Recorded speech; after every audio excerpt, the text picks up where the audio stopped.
Okay, we're winding down the semester, and you are now to the point where you're greeted with this assignment called Writing Your Teaching Philosophy. So let me give you a little bit of background and help you build on what we've done so far. So we started out with learning about the different paradigms, and we can think about paradigms as the umbrella, the overarching umbrella. Paradigms are different world views, if you will, about teaching. And they range from the traditional with the perennialists in the education world all the way through the social reconstructionist. Then we move down to the paradigms from psychology, and they move again from the more traditional, which is behaviorism, all the way over to constructivism and social constructivism. So by now you should be comfortable with the paradigms. We're now learning and studying about the different learning theories and instructional theories. A learning theory is an attempt to explain how learning takes place. Instructional theory is an attempt to explain how instruction takes place. That is, effective learning and effective instruction.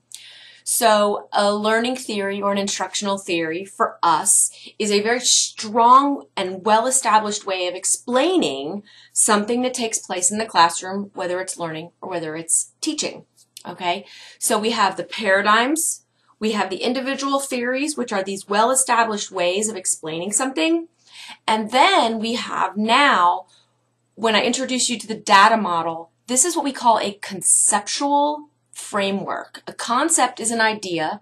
A framework is an interlinking sort of a number of different ideas. So as the Price School of Education, we sat down and we said, okay, we know that as a group of people, we are aligned, at least in our philosophies, along the side of the continuum that is called with constructivism and a little bit of cognitivism for me built in.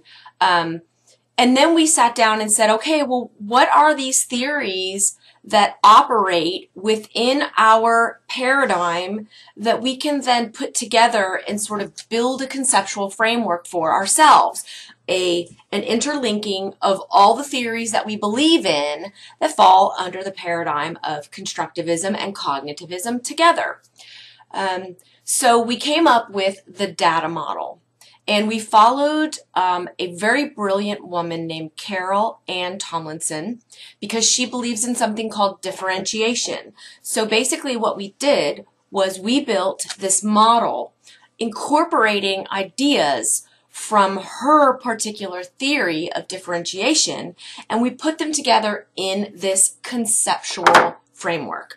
So what you're going to learn now today is the different parts of the data model, okay? And you will have your choice of whether to study it via words, which is verbal linguistic, images, visual spatial, gestures, which is bodily kinesthetic, or there is a song, so that's musical rhythmic. You can also choose more than one of those methodologies to help you learn the different parts of the data model. So as you learn in your own unique way, this is part of the lesson plan that is called applied practice or adjusted practice. So we have this essential content, which is the conceptual framework called the data model, and I am virtually putting you guys into groups based on your comfort level in terms of the way that you learn best, and you're going to internalize and get into your long-term memory what the data model and what differentiation are, what these terms mean.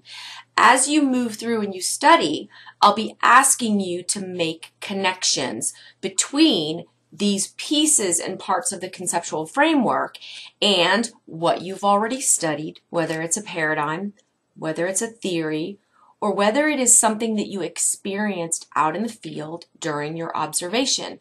So for you, this is the most difficult part of the semester because rather than just memorizing things like, okay, perennialists believe that truth is constant and unchanging, now you're going to have to dig to deeper levels, take the things that you're memorizing and that you have memorized in the past and work to go deeper with those ideas by making connections and drawing inferences and then creating something brand new, which is going to be your teaching philosophy.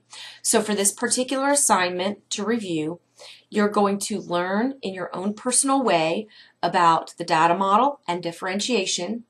You're going to think about the data model and make connections between the parts of the data model and what you've already learned, whether it is a paradigm, a theory, or something that you observed out in the field during your observation hours. And you're going to write a one-page, very deep reflection on what you believe based on the data model, differentiation, and then what you've experienced out in the field.